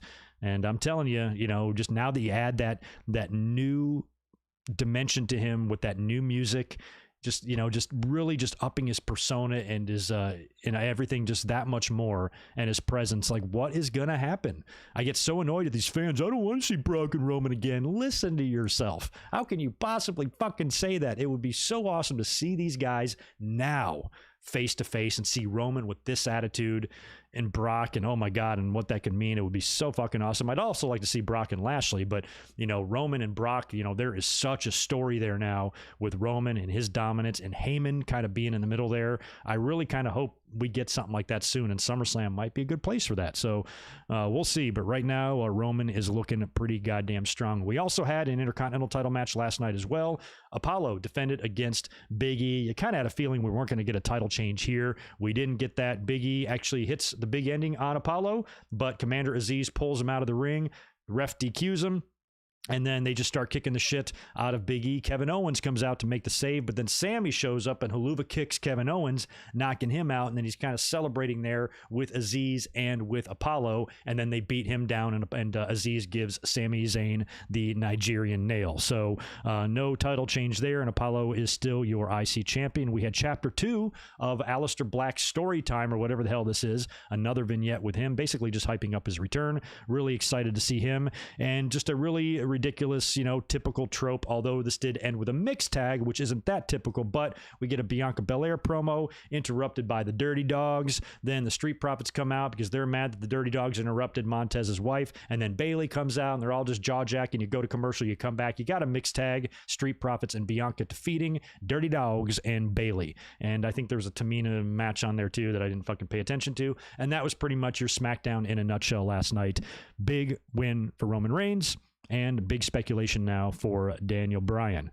We'll touch a little bit on AEW and NXT before we wrap things up, but I have got a batch of super chats that need my attention. So let me knock these out, and then we'll start talking about, I guess, Dynamite, because we've got Blood and Guts coming up on Wednesday. That's looking good, and they did a really good job, I think, on Wednesday setting up this big show next week, and pulled in a pretty decent rating considering it was going head-to-head with the president's speech. I thought they held it pretty well, even though they went under 1 million. So we'll talk about Dynamite here in just a second. Let me start getting into some super duper. Zane G, appreciate it, man. And thank you so much for the various generous $20. What's up, Mike Work? I'm watching the Backlash 2001 two-man power trip versus Kane and Taker, where all titles were on the line. If the match was booked for Kane and Taker to win, would WWE ever put the IC title on The Undertaker? Yeah, Taker, that's a belt that eluded him. Probably not. I'm trying to think, did Undertaker have I think there was one time where Undertaker actually had an Intercontinental title shot in the 90s. It might have been against Goldust. I don't remember. I think, I guess the IC title was Kane. So they won at Backlash, and then the next month it was 2 singles matches. I think it was Austin Taker for the title, Triple H Kane for the IC. And that was actually a really good match, and Kane won the title. So I don't know if they would have ever put the title on the Undertaker. Just would have had to depend if who he was feuding with. But it seemed like they were splitting off. Kane, Taker, Austin, Triple H. Kane and Triple H had their deal. Austin and Taker had theirs. So I don't know. But probably back then in 2001, probably not. Undertaker was still kind of at the top of the card. Kane was more likely to win a secondary title. He had already been hardcore champion, multiple time tag team champions by that point. So it felt like it made more sense for Kane. Did Kane ever hold the U.S.? I don't think he did he? He might have. Who knows? I don't think Kane ever held the U.S. title, though. Spaz Phoenix is back. Thanks, dude, for the $10. I appreciate it. I know it's not happening, but if NXT added Bryan and Blanchard, would that be a checkmate for them? Also, I find the ratings more fun conversation now that NXT and AEW are both running unopposed. I kind of do too. I feel that way as well. I feel like I'm more interested to see what the ratings do because you can still gauge it. They're both unopposed now. I think NXT needs a little bit of a grace period to get people used to them on Tuesdays, but their numbers aren't moving at all. Their numbers are staying right where they were when they were going head to head, which is weird. I just kind of thought they'd automatically go up just a hair, which tells me that more people are just fucking watching Dynamite, which seems to be the case here. And we'll see if that changes once they're established on Tuesdays. But the way WWE hammers shit home into everybody's head, I'm sure most people got notifications on their phone about NXT moving to Tuesdays. So it's not like it's hard to figure this out. But still, I think it might have a little bit of effect that they're on a brand new night and they're only 2 weeks in. We'll have to see if the numbers climb from there once fans kind of get used to this shit. But, you know, for the most part, when they're running unopposed and their numbers aren't changing, and AEW's did what we expected them. You know, I didn't expect either company's ratings to double or anything like that, but I expected them to go up a hair, and AEW's went up just about the amount that I thought, like 200,000 viewers. That's about when it went up, on average anyway. And NXT hadn't moved at all. So weird, but I do also find it interesting. If they added Bryan and Blanchard, checkmate for them, I don't know. Well, with Bryan would be temporary. So how much of a checkmate would that be if he's leaving at the end of the year or later on this year? And Blanchard, I don't know. I don't know if either one of them, they would be huge additions to NXT, but I don't know if that's enough to just say, oh, they're just automatically the more superior brand. You know, you still have to, and NXT's great. I feel more comfortable with them than anything else WWE does. But, I think AEW kind of just draws in a little bit more fun and just a little bit more interest at the time. You can compare, you know, talent side by side and make your own judgments, but, you know, ratings speak for themselves. But we'll see. I mean, now there's some talk about Blanchard turning up in AEW, which is kind of where I feel like she'd be best anyway, because I think a lot of fans don't like her. She has had some issues with the bullying and stuff like that, but maybe she's trying to repair that reputation. Her dad is already there. Seems like AEW would be a more likely place than NXT, and a place where she can really thrive, because like we said, the women's division hasn't been the best in AEW. It's vastly improved, and I think Britt Baker's on the verge of really carrying that division as their heel champion here real soon, and she's great, and there's a lot of other great components there with Serena Deeb and Thunder Rosa, and they've really made improvements in the women's division, but still talent-wise, they're nowhere near WWE. I feel like Tessa could walk in there and be an immediate big deal, where in NXT, they'd showcase her, but, you know, I don't know. I think she could be the Charlotte in AEW, where in WWE, she ain't gonna be Charlotte, especially when she faces Charlotte. So I'm not really sure. Maybe you guys can. Where do you think she would be better? I feel like for Tessa's career, AEW would be better. I just feel like she's a bigger fish in a smaller pond, where in NXT and WWE, she's a medium-sized fish in a gigantic pond. You know what I mean? So I kind of feel like AEW is the best, but who knows? People might not agree. Michael Cuomo, that's your Hitman trivia question. Going to test your Hitman IQ here, Greg. Did Bret Hart ever win a match with the elbow off the second rope? I could have sworn it happened. I can't remember. I don't think so. You mean usually that second rope elbow is usually in the sequence of moves leading up to the sharpshooter. He'd do the Russian leg sweep. He'd do the backbreaker. Picture perfect, suplex, and then usually the second rope elbow. And he always goes for the pin after each one, and nobody's really stayed down to the best of my knowledge. Now, if he did win a match with the second rope elbow, I would think it would be before maybe his IC title run, when he was just in a regular match or something on TV, fresh off his split from the Hart Foundation.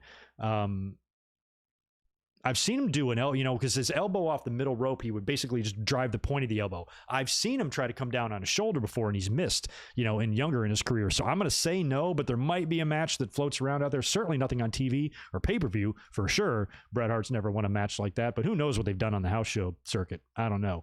Wubio, the Cocker Spaniel. Appreciate the $5 from you. Where the heck is Edge? He don't just claim he's the rated R superstar, then just to disappear.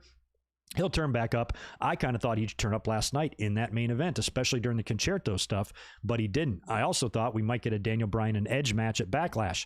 That ain't going to happen now either. So based on what we saw Seth Rollins say, he was on Talking Smack last night with Paul Heyman, and he threw a little shade at Edge. It felt impromptu. It felt like it was ad-libbed, but it made you wonder, that's a feud that could be good, Edge and Seth Rollins. And I kind of like that Seth is kind of a little friendly with Paul Heyman and, his history with Roman Reigns. And he was joking about how badass Roman Reigns is. So Seth seems to be a fan of the man he turned on all those years ago. So that's kind of cool.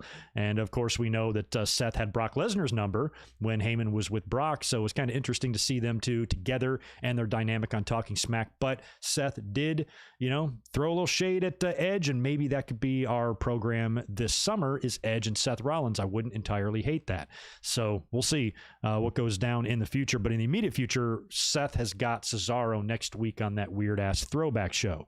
And we got to speculate on what that's going to be about as well. If it's a throwback show, since they showed the old original SmackDown graphic, I really hope it's that oval screen. I saw a lot of those SmackDowns in person. I went to a lot of SmackDown live shows when they had that old set. It was very cool. I'm sure they still have it.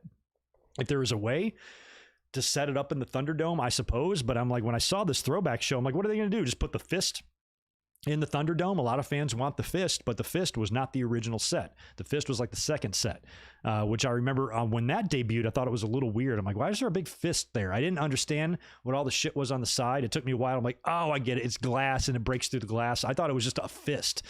Like, why are they fisting me on TV? Please don't do that.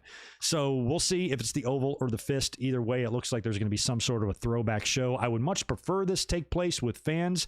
I think this might be a little bit of co-promotion with FS1 that's doing some throwback shows or something. So I think that's part of all of this, which is why they're doing it. But to do a throwback show in the Thunderdome seems weird. I wish they'd do this a year from now. I'd be totally into that. But what we're probably going to get is that old original SmackDown intro, but with current stars spliced in. That would probably look pretty cool. So we'll see what that's all about next week on the SmackDown.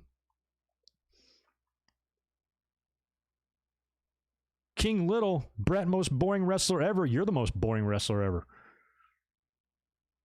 Brett's the best. We don't disparage the great name of Bret Hart on this channel. Hey, what's up, Ungovernable? Good to see you. All right, let's roll into the AEW results here. Talk about a few things on this show because it was pretty good. By the way, if you could smash the thumbs up button for me, I'd appreciate it. I'd appreciate it a lot. Like I said, the rating drew 889,000 viewers. This is down just a bit. They've been over 1 million their first 2 weeks, although this did go head-to-head with President Biden's congressional address or whatever, address to Congress, and that is kind of a respectable rating, I think, that they probably only went down about 100, maybe a little bit over 100,000 viewers of what they would have gotten before. So that's kind of promising. I think they pulled a decent ratings, all things considered there. And Plus, this is kind of like their go-home show for next week's Blood and Guts. And they did a great job setting that up, especially with the Pinnacle and Inner Circle parlay that we would see later. One of my favorite things on the show was the opening match, Brian Cage versus Adam Page. You see this match, you see it open up Dynamite, you're casually watching it, you think there's no way that you could get a clusterfuck or a DQ or something, and certainly either guy could win, but the one thing that wasn't on your radar was Brian Cage is going to beat Adam Page clean. And that's what happened. Pretty good sequence leading up to that. Brian Cage counters a buckshot lariat with a beautiful looking F5. I don't know if he has a name for his version of the F5, but he hit that pretty nice. Then goes for a power bomb on Page, picks him back up into a buckle bomb, then into the drill claw for the win. Just pins him right there in the middle of the ring. Big win for Brian Cage, and I like that. It's a cool upset because really it's not that much of an upset. Brian Cage, he's got a reputation. He came in, with a lot of potential and stuff, and he's a big guy, and he's really strong, and he's a badass member of Team Taz, but he hasn't been really that dominant, on TV. He's had some matches, won a few, but hasn't really beat any big quality opponents one-on-one. And Adam Page is kind of like, the number one ranked guy, and he's eventually at some point, going to get that shot against Kenny Omega. And this is what's cool about AEW and what makes them different from WWE, because if this is a WWE scenario and this is in a WWE ring, and you look at where both these guys are currently on the roster and their positions, WWE wouldn't do this finish. They would not do this finish. They wouldn't beat Adam Page clean. They wouldn't be realistic. Hey, sometimes you have an off night. Sometimes you lose a match. Sometimes you get tripped up. Once they decide that they put a guy on that trajectory, it's almost like they make it too obvious. It's more fun if Adam Page has got some obstacles. If he's got to fight uphill and sometimes when he feels like he's got all the momentum, he's slowed down a bit, and I kind of like the more realistic aspect of that. And it was a big win for Brian Cage. Now, I'm sure there will be a situation where they'll come around and Page will get a victory back, but it might not be immediately next week on AEW like WWE would do it. Because if this is a WWE match, these guys guaranteed would wrestle the very next week, and you just get the 50-50 booking out of it. This is different. I like it. It was just a match that I didn't expect to see go that way, and that's what I like. And I still think Hangman is going to be the man at some point in AEW, but, not all roads are smooth. It's not all smooth sailing all the time. So I kind of like that they just did that. It was different, and it surprised me, and I didn't hate it. We had the Bucks taking on the Brothers Seidel. This was a pretty fun match because all four of these guys are goddamn ridiculous. So unbelievably athletic and talented. Like I said, the Bucks were rocking out the Seth Rollins jackets, which was fun, and that's when Seth tweeted out, I think I have the tweet here. I didn't have it up top. He said, "Congratulations to my jacket on its successful trip through the Forbidden Door." So that was pretty funny. I don't know if it's if the Bucks, like I said, are doing this on purpose, if they're purposely wearing this to tribute Seth Rollins or what, but the fact that there's some back and forth there, I like. Matt, during this match, kind of near the end, Matt hits this like crazy nut shot. Somebody on Twitter said it looked like Mortal Kombat, where he just kind of went like, he kind of just punched, which one did he, I forgot which one he hit. I forgot which Seidel brother it was. It might have been Matt. Crazy nut punch there. Then they nail him with the BTE trigger for the win. And of course, after the victory, they're getting the cold spray and the ice packs, and and they're so spent. And I'm just loving their attitude, their cockiness. They're so full of themselves. This is fucking hilarious. I'm really enjoying them just being a couple of little pricks, and that's what I think the Bucks are really good at doing. So all this stuff I'm getting a huge kick out of. After the match, though, Kazarian and Daniels come out. And they basically come out to scold the Young Bucks. Daniels is like, I was looking forward to getting in the ring with my friends, but you guys are not my friends. You're not the men I knew before. And basically talked about how disappointed he is in them. And I think that Kaz and Daniels have still got that thing there between them where they say if they lose, they're going to disband the tag team, right? So this match coming up on the horizon, I don't know if it's announced for next week. We got for Blood and Guts. I don't think so. I don't have it written down. I've got some Blood and Guts matches for next week, but I don't have that one. When it happens, that's going to be some pretty cool extra heat for the Young Bucks. I would assume when Kaz and Daniels face the Young Bucks are going to beat them. And if the Bucks are going to be responsible for SCU splitting up for good, that's going to be another source of douchebaggery for the Bucksters. So I kind of hope that happens as well, and it should be an interesting match based on all their experience or their history and stuff there. Jade Cargill cut another promo looking for a manager, basically goes on to say nobody can afford her and nobody's good enough for her and blah, blah, blah. So we'll see who finally surfaces as Jade Cargill's manager. She doesn't seem to be that interested in finding one. She just seems to be interested in talking about how nobody's worthy of managing her. So she essentially said the same promo 2 different weeks here, but I'm still loving some Jade Cargill. She's incredible. So we'll see what happens there in the future. Unreal match between Orange Cassidy and Penta as well. Super hard hitting and just fucking nuts. Orange Cassidy just took a beating in this thing like he always does. He hits Penta with the microphone for the win. He hits an orange punch with the microphone in his hand after Alex Abrahantes gets in there and he starts talking shit again on the mic, and then he drops the mic, and that's when Cassidy's able to take it over and beat Penta with it. Really good match there. I enjoyed that. Britt Baker cut a promo hyping her eventual match with Hikaru Shida, and I know that Britt Baker is going to have to beat her for the title. I can't imagine Shida surviving any further than that. Baker is the one. I've been calling for Baker since she was in the goddamn wheelchair. The minute she pulled that little pulley system up to Tony Schiavone, I said, that's my champion. That's my champion. So I think that's going to happen for her. Britt Baker will be your AEW Women's Champion very, very, very soon. Whenever the hell that match happens, I hope it's soon. The Inner Circle Pinnacle Parlay was a lot of fun. This was really good. Yeah, Tony Schiavone in there. The parlay was what just cracked me up. They always have these just funny little ideas for these segments. Chris Jericho has had more of these than anybody else. He's had summits. He's had debates. Help me out. What else has he had? He's had summits, debates, ultimatums, celebrations.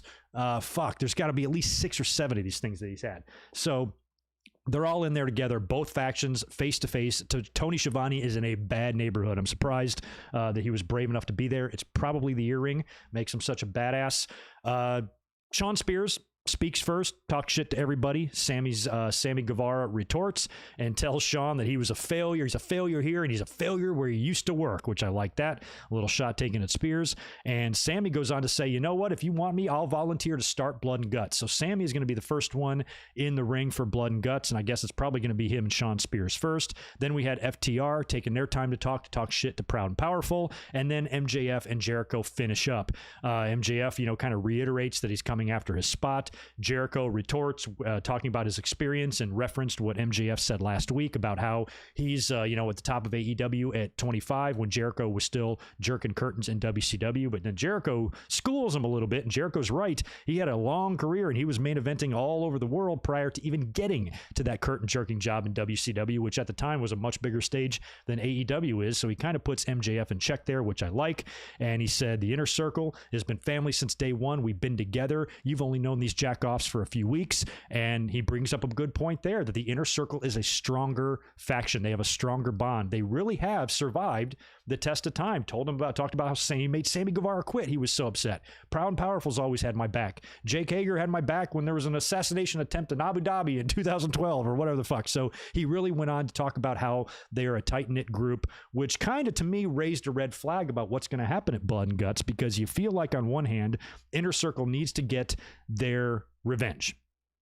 But then again, the Pinnacle is brand new. And Jericho, once he said this line here at the end, when he said, you're going to have to kill us to make us submit, I'm like, well, or to make them surrender, because I think it's going to have kind of a War Games type of rules here, to where you're going to have to submit once everybody's in the ring, or your team has to surrender in order to, for the match to end. So he basically says it's going to take murder for them to surrender, which is weird because if you're dead, you can't surrender either. So basically he's saying there's no way they can lose. So what do you think about somebody turning here? Like you gotta feel like Pinnacle would win here. I mean, unless Pinnacle is so, is just a quick faction and they maybe disband after this, I feel like they are going to have to win here. But then how do you just beat the Inner Circle after everything that they've been through, and they kind of need their revenge here too? So it makes me think that somebody's got to turn. Somebody on one side needs to turn. Either Jericho, it's kind of how they did when the Pinnacle faction formed. When Inner Circle thought they got one over on MJF, but then he had a bigger plan. Maybe something similar like that could happen with Blood and Guts. Maybe Jericho could devise a plan to make it look like they're going to do one thing.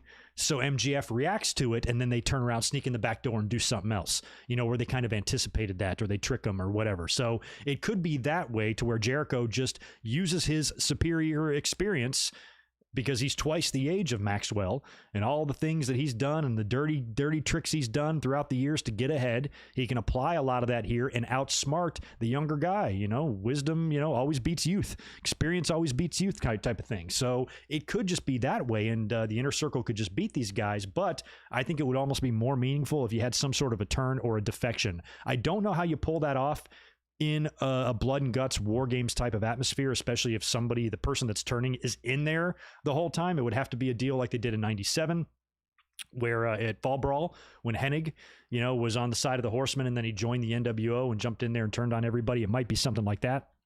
My number one, I guess my number one candidate for a heel turn would maybe be Sammy Guevara, because I was kind of speculating that Sammy and MJF were in cahoots weeks and months ago, that maybe this is some long, drawn-out plan to really bury and execute Jericho. But Sammy now is starting blood and guts, so him being the culprit here, I'm not sure about. Could be Hager, could be Santana and Ortiz, if they choose to maybe split them up permanently and maybe do something like with Santana on his own, and then maybe he turns, joins Pinnacle, and helps them dismantle and destroy the Inner Circle. I feel like for Pinnacle to win, somebody from Inner Circle needs to join them, kind of thing. But then again, this could be just a straight up match with a straight up winner. But based on everything that was said in this parlay, I feel like we could see like a heel turn or something, or a defection. I kind of hope we do. So, or we could see like maybe Pinnacle has a secret member waiting in the wings that interferes or something like that. Who's out there right now? Any free agents that could come in or be signed, or anybody that could maybe fit that bill of maybe them having a little bit of extra help and debuting a new member to help them win, or whatever. Who knows? Or maybe it's a deal where, how they've done it a couple times. They've they've kidnapped a wife, or they've done something. They've threatened to hurt somebody unless somebody else gives them what they want. And actually, that was the finish of Fall Brawl 97. It was when they pulled Ric Flair, I believe, out to the cage door, and I think Nash had threatened, or Perfect had threatened to slam his head in the door unless the rest of the Four Horsemen submit, and then they did. And then, of course, they rammed his head in the door anyway. So maybe the Pinnacle kidnaps Chris Jericho's son or his wife or something, and they're shown on the screen, dangling his son over a bridge, like, submit right now, surrender right now, or I'm going to be dropping your kid, or something like that. Maybe it could be something elaborate like that. But I think like a defection or a swerve would be more fun. So we'll see. We'll see what goes on there. We had the Eddie Kingston and Omega and Moxley segment with Kingston and Moxley putting Kenny Omega's head in the chair and threatening to just decapitate him unless Don Callis agrees to give them a tag team match, which we will get, I believe, next week, with Kingston and Omega taking on Kingston and Moxley taking on Omega and Michael Nakazawa. I didn't catch any of the Christian and Taz confrontation. Not sure what that was about.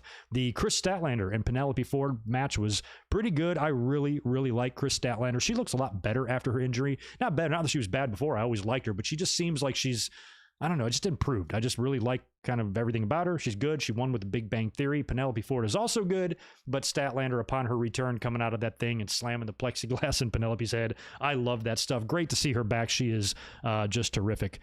We had The Factory defeating the Nightmare Family in a 6-man. This was kind of the return of Dusty Rhodes.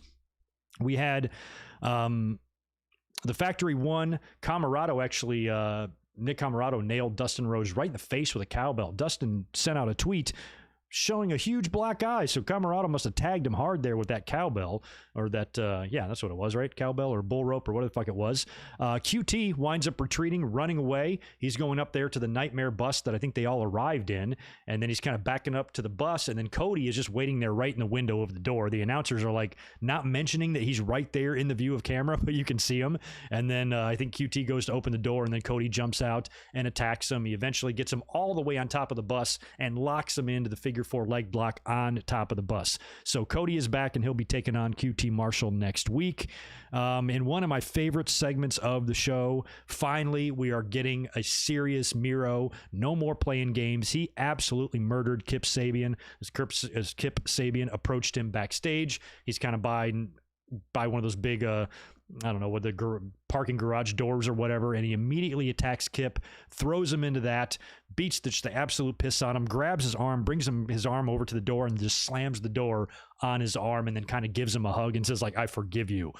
So he's basically like, you don't think I can be champion, and you don't think I'm good enough or whatever, and he just looks like incredible shape here too. So I love this new Miro. This is the Miro I've wanted all along. I think he can be immediate contender for any title, and based on what we're going to see here in the main event, with Darby Allin really like killing himself every single week in these main event title matches, I think they're setting themselves up for a really cool, like, Brody Lee and Cody sequel when Brody just squashed the fuck out of him. I want to see Miro get a TNT title shot against Darby Allin and beat him in 5 seconds. Like, for real. Like, Miro looked so good here, beating the crap out of Kip Sabian. Darby, as we're going to talk about here in a minute in the main event match with 10, he really just takes a beating in all of his matches. He's always facing a bigger guy. He's always getting beat down. He's always just barely surviving. I think his luck will run out when he runs into Miro. And maybe it's not even the TNT title. Maybe they have even bigger aspirations for Miro. But I think Kenny Omega in the immediate future for him is probably some more Impact stuff, and then eventual match with Paige somewhere down the line. I think Miro being in line for an AEW World title shot kind of isn't in the cards for a couple months down the line, so maybe he can do something like be TNT champion in the future, and I would love to see him get a match with Darby Allin and murder him. That would be cool. So Miro, good to see this Miro. Just love him, and he's great. So I don't know what led to that. This is a pretty big stark contrast from what they were doing with him. Maybe he went to AEW and said, all right, look, enough of this silly shit. You know, I want to be taken seriously, and feels like they made that intent known here for sure on Wednesday. In the main event, we had Darby Allin defending the TNT title against Dark Order 10, and this was really good, but more of the same from Darby, just taking a beating from a bigger guy, you know, who was, really pretty kicking his ass through a lot of the match. But Darby, you know, he kept fighting, even resorting to a couple of, like, Darby's done this a couple of times now where he's actually resorted to a little bit of heelish tactics to survive. Here he was trying to rip the mask off of Preston. He's a little bit reminiscent of Brett's world title run in like his first run in 92 and 93, and they made it a pretty big story about how he was insistent on defending the title against everybody that he could, burning the belt at both ends essentially. And Darby seems like he's doing that here too, with title defense after title defense, all of these in main events of the show, which I don't think it always needs to be in the main event. And eventually you think his luck is going to run out. So I hope he just randomly gives a title shot to Miro.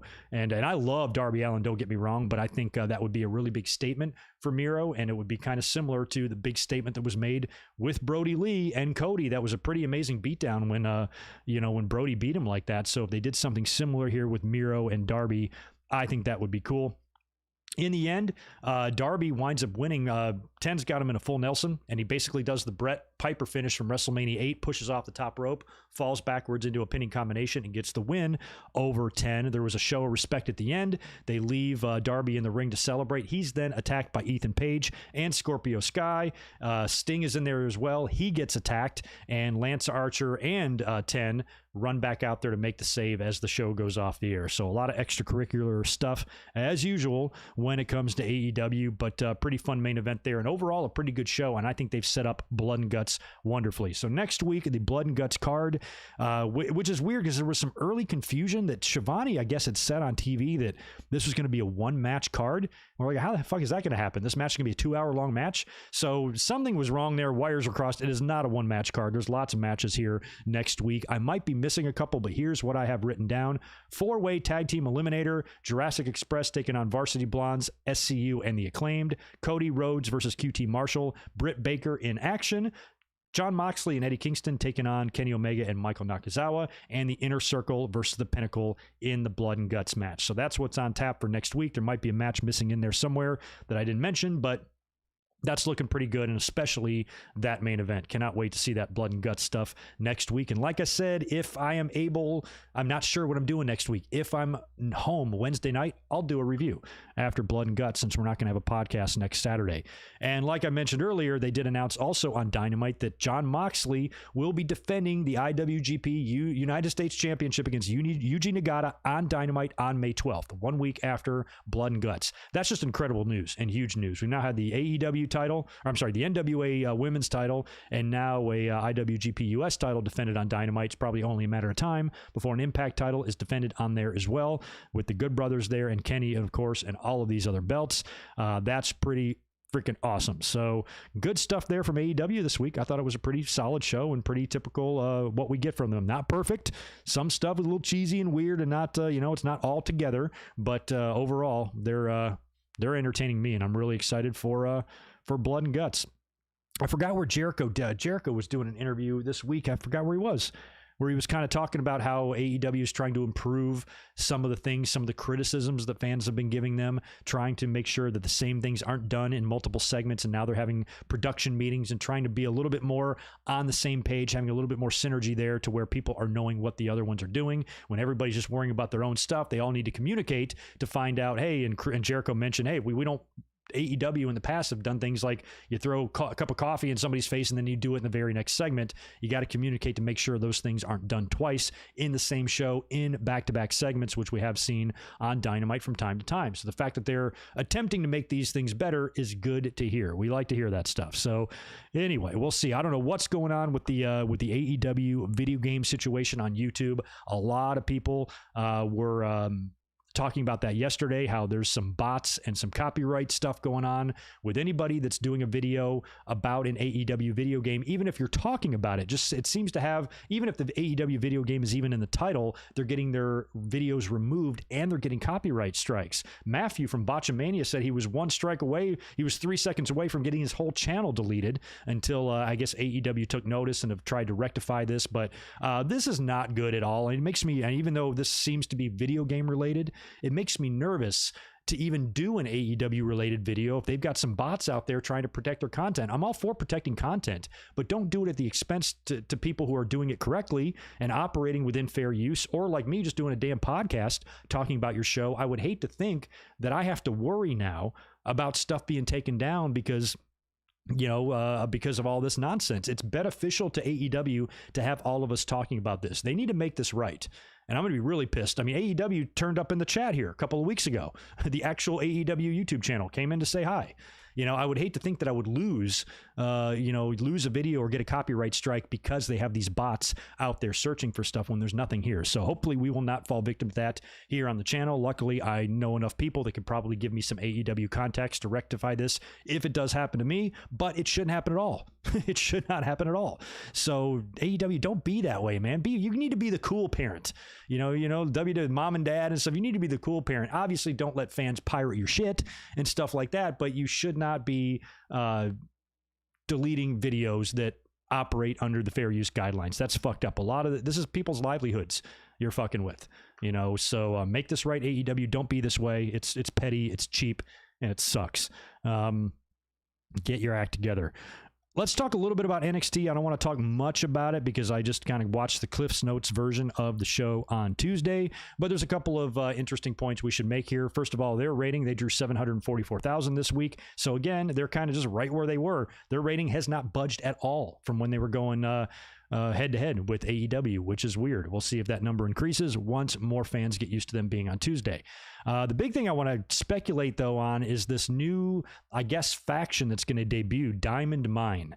Some little vignette or promo there was filmed where it looked like it was like in an MMA setting. Men and women were involved there, and there's all these like performance and drive and I don't know what all these little words on the screen and stuff look very motivational type of thing. And a lot of people were speculating on what that could be. Some people thought it might be Tessa Blanchard. Some people thought it might be a male superstar, but there seems more likely that this is going to be some sort of like MMA themed faction of some kind.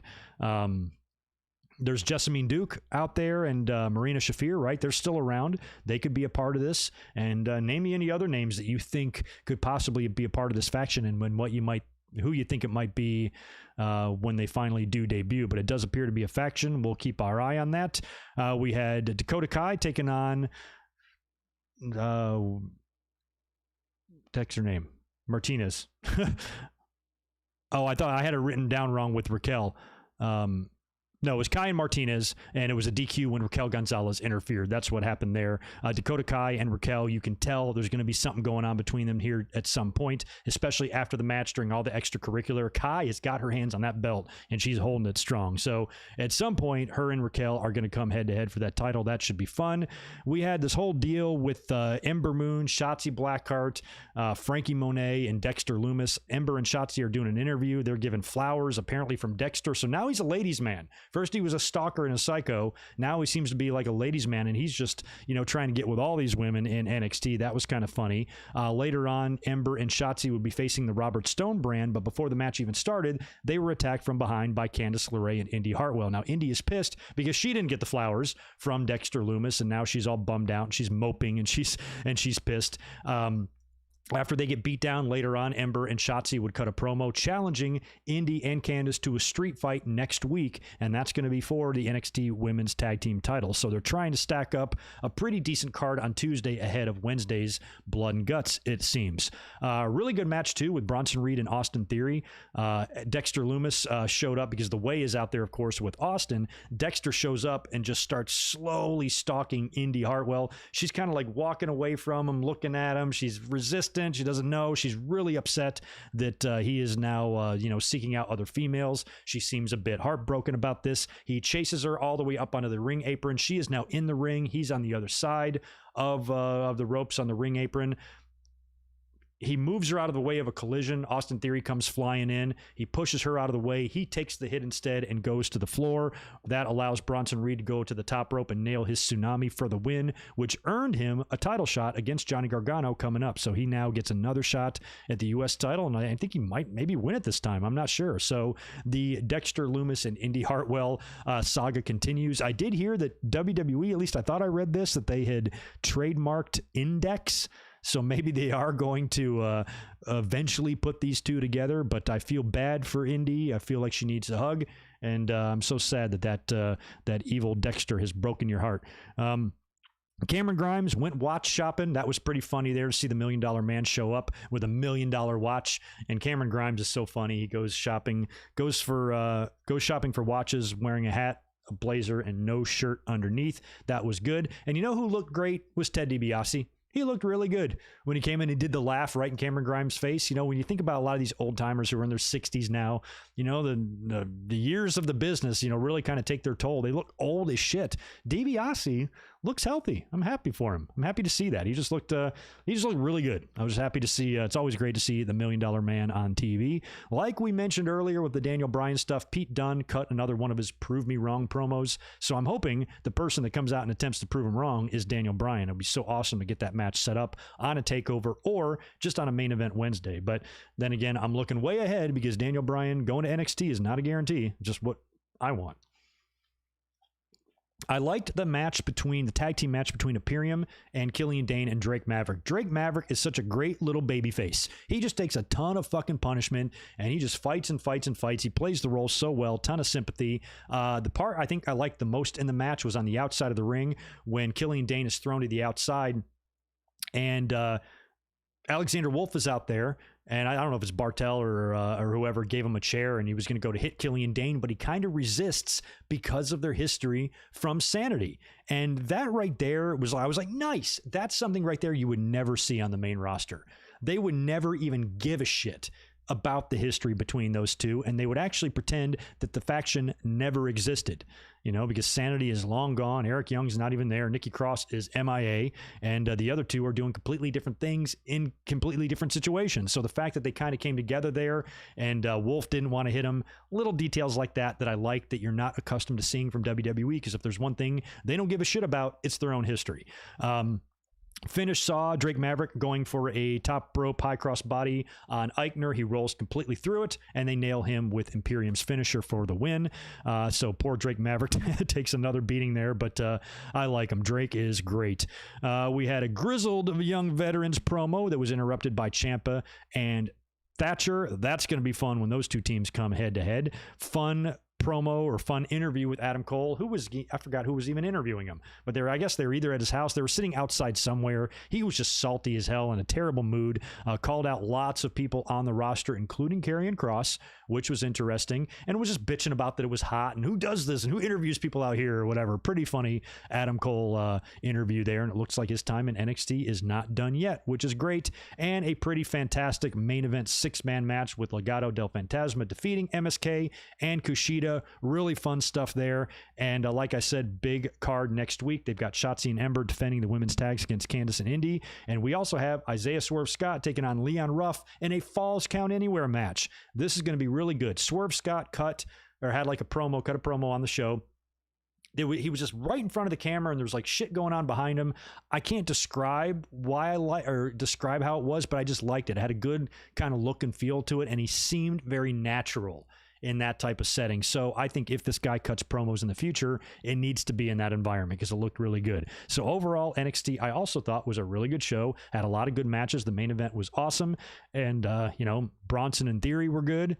Had some comedy. Overall, a good show. Between the two, though, AEW and NXT, this week I enjoyed Dynamite more. There was just a little more there. I thought the parlay was good. The setup for Blood and Guts, all that was great. And a couple of really good matches like the Bucks and the Seidels, Cage and Page was good. And, of course, so was the main event. So, yeah, I think I'm going to give the nod to Dynamite this week for the better show. I enjoyed it.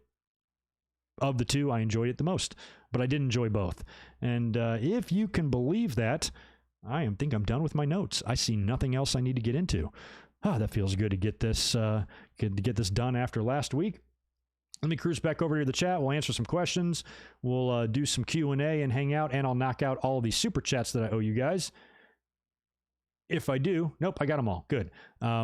I'll just answer questions then for a couple of minutes, and then we'll get the hell out of here. I do want to remind you guys again to be here tomorrow for the One Night Stand, ECW One Night Stand 2005 Watch Along. We'll be going live at 8 o'clock Eastern, 5 p.m. Pacific, so 5 p.m. for me. We'll be doing that tomorrow. That's going to be fun. And then I will... Oh, yeah, I have Tony Storm on here, but I didn't write that one down because I didn't see the match. But Tony Storm lost. Oh, she lost to that rookie. Damn. I didn't write that one down, but I did see it. Sorry about that.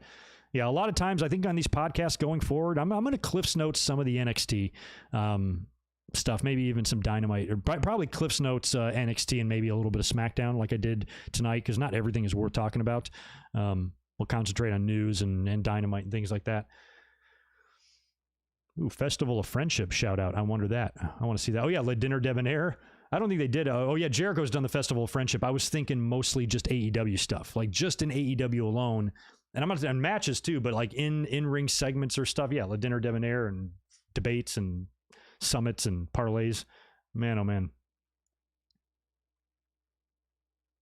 Okay, so that's going to be May 11th.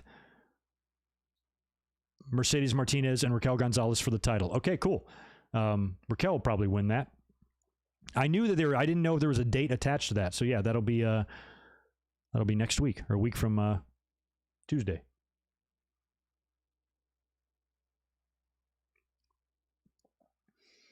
Yeah, Roman Reigns needs new opponents. Well, he's about to get one, Trey. I mean, he's going to get Cesaro at Backlash. That's good. That's new.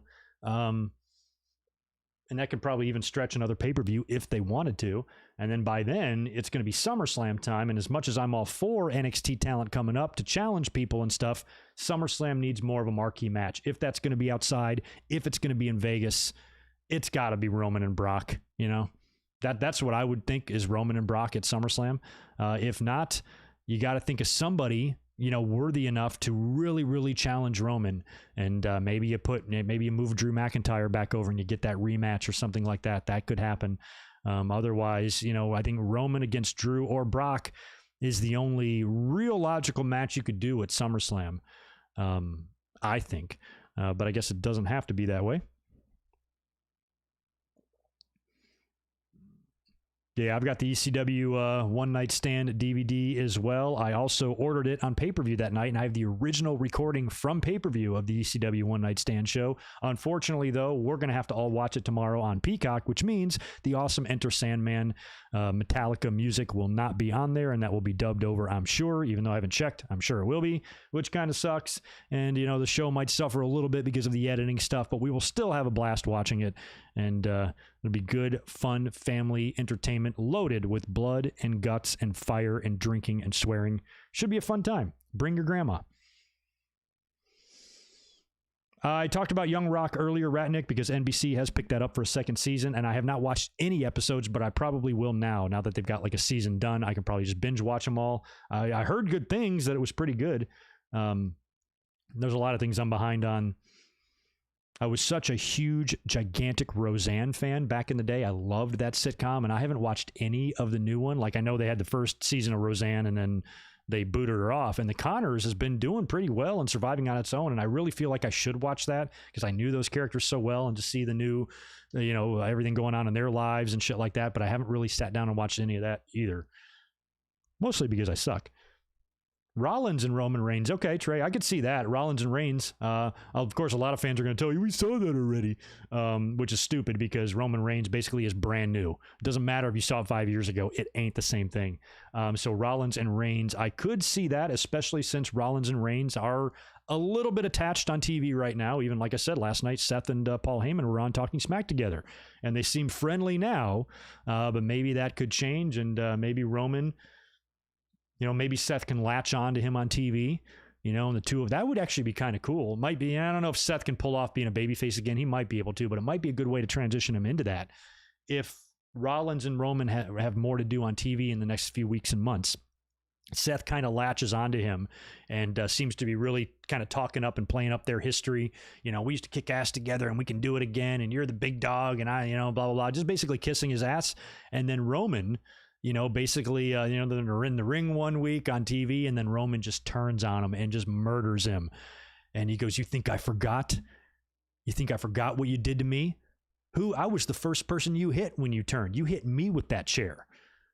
I never forgot that, Seth. Never forgave you. And I don't care how long it's going to take." And they've had battles over the years, but, you know, for him to say, you know, "I will never forgive you for that," and just beat Seth down and annihilate him and cite that as the reason. How fucking stupid do you think I am? After what you did to me in 2014, I'd ever trust you again? That would be great. And beat him down to the point where he's off TV a few weeks, off TV a month. And then he comes back, and then, you know, and then he's a babyface, and then he attacks Roman, and then maybe you get the big SummerSlam match between the two. That could work. I think the fans are going to struggle to cheer for Seth, but if you do it the right way, maybe you could. I think Seth is better as a heel, even though last year I hated all that stuff with Rey Mysterio and all that shit last year was so bad. But overall, I think he's a little more comfortable in the role maybe as a heel. But this could be a good way to transition him into a babyface if they want to do that again with Seth. So I could see that. I could actually see Rollins and Reigns being an option. I still think the money is in with Brock, but I could live with Rollins and Seth because of their history. The Villain, thanks for the $5 from you. Do you think Dakota going to win the title and hold it for Tegan Nox? Vince is eyeing Raquel to be on Raw or SmackDown. Oh, man. Tegan Nox, I don't know. Tegan Nox has had very tragic injury issues. I don't know if WWE, before she even comes back, is going to say, "Oh, yeah, when she does, we want to put the belt on her." I think that's looking a bit far ahead. But would be cool for the two of them, man, if Dakota could get their hands on the title. And then Nox comes back maybe as her first challenger, maybe comes back like Marty Jannetty style, like we just talked about last week in the Royal Rumble 93 review, how he was gone and he turned up when Shawn was dancing in the ring with Sherry, and he's like, "Oh, shit," and then kicks his ass, leading to a title match. Could be something like that. Yeah, Ben, I talked about the Mick Foley tweet earlier on when we talked about all the Mickie James stuff. That's just back a little bit near the beginning of the podcast. Yeah, and we got to think about Money in the Bank too. You know, that's another thing we should start speculating on. Maybe we'll start worrying about that next week with who could potentially win that, and if we're going to see a cash in this year, and you know, what's going to happen in that whole situation. So lots of speculation indeed.